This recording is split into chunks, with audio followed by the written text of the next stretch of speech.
Hello, I'm the Amazing Atheist, and I have seen hell. Not the literal Christian hell, but a literal Christian hell, as in a hell filled with Christians. I can't explain this. It's called the Thaw. Just watch.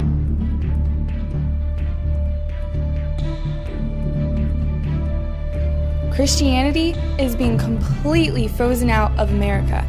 You know, I'm reading this book by Stephen Hawking, and he's talking about all of these different universes where the laws are different and things aren't quite like they are here. And I'm thinking that you must be living in one of those, because the latest Pew survey says that 78% of Americans are Christians. To say that such an overwhelming majority of people are oppressed in a country where every single politician has to stay. God bless America! God bless America! God bless America! If a politician doesn't say God bless America, people are like, what's wrong with him? And yet you're gonna come on camera and tell me that you're some oppressed group? Oh, woe is you! Why can't I pray in school? Why do I have to check my religion at the door? Why can't I write about God in my school papers? Why do I have to tolerate people cursing my God, but I am not allowed to talk about God in my faith? I am so sick of this lie that fundamentalist Christians in America are so fond of telling, where they think, oh yeah, prayer is not allowed in school, and the Bible is not allowed in school, and mentions of God are not allowed in school. That is a lie. Mandatory prayer is not allowed in school. The school is not allowed to put the 10 Commandments up on the wall. The school is not allowed to force you to study the Bible on the basis of, hey, this is the truth. Check it out, kids. But a student, when I went to school, there were tons of Bible clubs that gathered after school, and no one said anything, no one cared. You know, and there were students who wrote about God in their reports, and there were students who talked about God and who prayed, but they were allowed to do it because it was their individual choice, just like it's my individual choice not to do any of those things.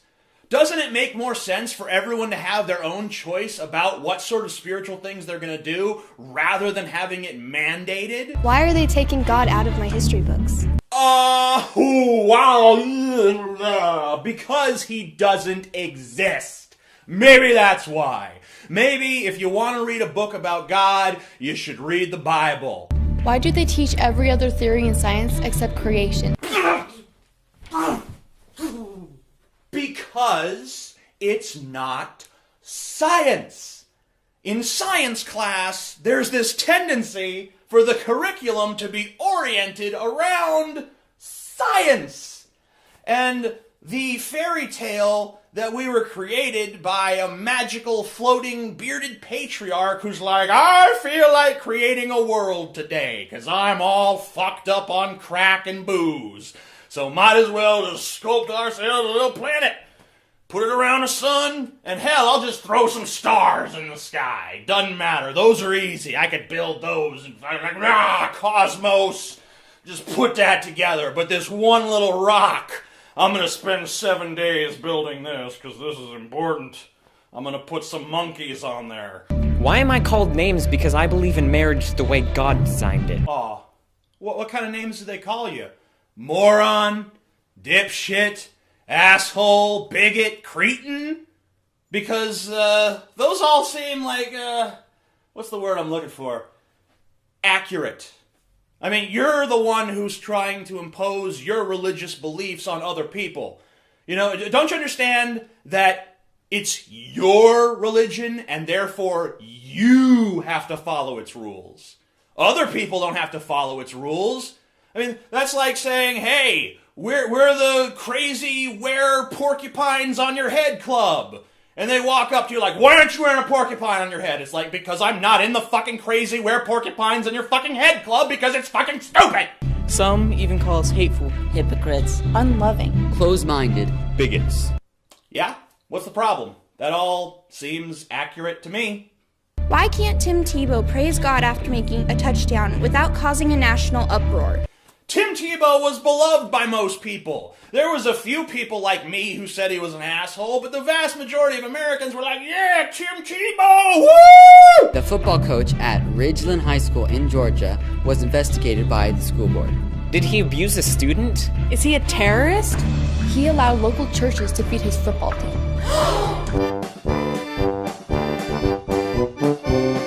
In public school, I'm called lesbian or gay for not kissing or for wanting to save myself for marriage.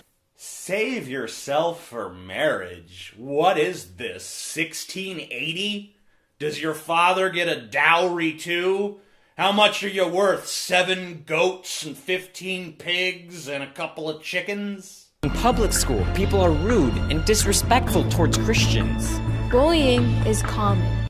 You know, I was in public school just a little over a decade ago, and I don't remember everyone picking on the Christians. In fact, I remember the Christians being the bullies, and the kids who really had to worry were anyone who was gay or lesbian or anything like that, because if they came out of the closet or got outed somehow, they were at serious risk from getting the shit beaten out of them, or maybe worse. And you know where the threat came from? It came from the Christian kids. So I'm sorry, but I'm highly skeptical of this bullshit proposition that you have presented me with. Thank you kindly. What we see in our health classes. sex education. 4th grade and up. Was that kid just grabbing his imaginary tits? Let's watch that again. 4th grade and up. He was. They were talking about sex education, and that kid was like, yeah, sex education. Yeah, your mouth says one thing, but your hands, they're saying something else, little man. What we see in our health classes. Sex education. 4th grade and up. Is pornography. Pornography. Sex education is pornography. Let me tell you something.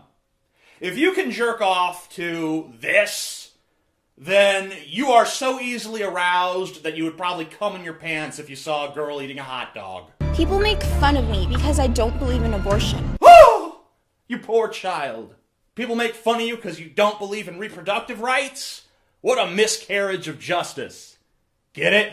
Miscarriage of justice. Kill me. And I kill fetuses. In public school, people believe Christians are goody-goods and boring. Hey, if it makes you feel any better, I don't think you're goody-goods. I think you're rotten to the fucking core. Better? Dirty jokes fill the hallways between classes. During class, Before school. At lunch. After school. on the bus, off the bus. Get the idea? Oh my god, people telling jokes? Dirty jokes? And are they laughing at these dirty jokes? They tell dirty jokes and then they laugh. Let me tell you something. Every time you laugh at a dirty joke, that's like the equivalent of selling your soul to Satan. My pastor told me. Despite modern popular belief, America was founded as a Christian nation. No.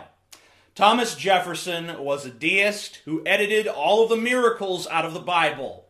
Thomas Paine was a deist who wrote the closest thing to atheist literature of his day. John Adams was a Unitarian who rejected the divinity of Christ. He rejected the Holy Trinity. But more importantly than what the Founding Fathers themselves believed is what is contained within the Constitution. Okay? If this were a Christian nation, it would be laid out in the Constitution. The Constitution pretty much lays out exactly how our government is supposed to work, and we follow it to this day, sometimes, in my opinion, to a fault. And nowhere in there is Jesus mentioned. You can't find Jesus, you can't find Christ, you find nothing saying that there should be like national days of prayer or anything like that. That is conspicuous in its fucking absence.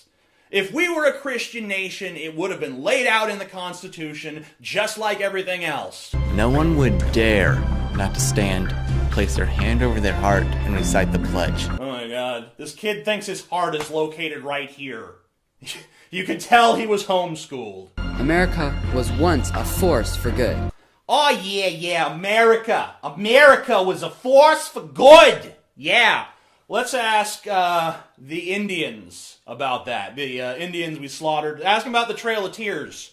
Ask them how, if they felt like America was a force for good when they were being marched off the lands that America told them they owned, but then told them, actually, you don't own this because we have all the soldiers. Ask the African slaves who were enslaved for generations in America. Ask them how they feel about America being a force for good. Ask the Chinese laborers who worked themselves to death in mass graves building our railroads. Ask them what they think about America being a force for good. Ask the Iraqi civilians who died by the hundreds of thousands because of Bush's God-endorsed war. Ask them if they feel like America is a force for good in the world. America was once the hope for the world. Yeah. I'm sick of you kids. Let's fast forward and see if they say anything else interesting.